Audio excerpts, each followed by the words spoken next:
এই পৃথিবীতে আসার পর আমাদের হায়াত তো বাড়ছে না, বরং হায়াত প্রতি মুহূর্তে কি হচ্ছে? লোকেরা বলে হায়াত বাড়ে, হায়াত তো বাড়ে না, হায়াত কি হয়? জন্মের পরের থেকে আমার জন্য রিজার্ভ আছে যতটুকুন, 50 বছর বাঁচবো, 60 বছর বাঁচবো, যতটুকুন হায়াত আমার জন্য নির্ধারিত করা আছে, নির্ধারণ করা আছে, প্রতিদিন একদিন একদিন করে কমে যেতেছে।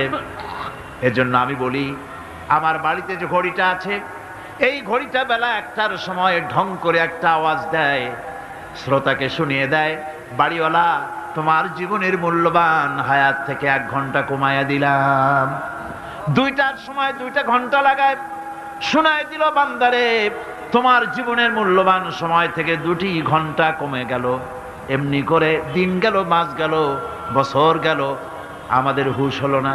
সময় চলে গেল তাস খেলে খেলে, সময় চলে গেল আমাদের খেলাধুলা করে, শয়তানি বদমাশি করে। সময় কতটুকুন পেলাম? কিয়ামতের দিন, বিচারের দিনটা যেটা হবে, আল্লাহ রাব্বুল আলামিন বলেন বিচারের দিনটাই লম্বা হবে 50 আলফা সানা মিম্মা তাউদ্দুন। বিচারের দিনটা লম্বা হবে কত বছর? 50,000 বছর। কত বছর?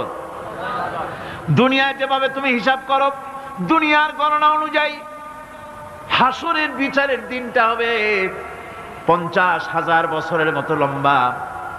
এক কিতাবে দেখেছি, তিনি লিখেছেন হিসাব করে, কিয়ামতের ওই দিনটার হিসাবে 50,000 বছর একটা দিন লম্বা। ওই হিসাবে পৃথিবীতে যারা 60 বছর বাঁচলো, সে যেন আখেরাতে 2 মিনিট দুনিয়ায় বাঁচলো। চিন্তা করেছে? মাত্র 2 মিনিট। 60 বছর যারা হায়াত পেল, 2 মিনিট বাঁচলো। এই 2 মিনিটের জন্য কত হাঙ্গামা, কত মারধর, কত সন্ত্রাস, ক্ষমতার জন্য লড়াই, ফ্যান করেঙ্গে ত্যান করেঙ্গে, লাঠি কে আন্দার মুগুর ভরেঙ্গে, শক্তির ঠেলায় অস্থির।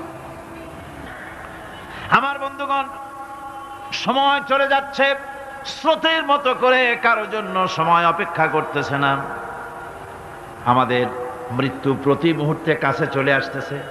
এই জন্য শায়ের বলেছেন, আগাহা আপনি মৌত সে কোই বাশার নেহি, আগাহা আপনি মৌত সে कोई बशर नहीं, सामा सो बरस के हैं पल की खबर नहीं। মৃত্যু সম্পর্কে আমাদের কারো জানা নাই, যে কোনো মুহূর্তে মৃত্যু আমাদের কাছে এসে যেতে পারে। মৃত্যু সম্পর্কে কিছুই জানা নাই, অথচ প্রতি মুহূর্তে আমরা মৃত্যুর দিকে এগিয়ে চলছি।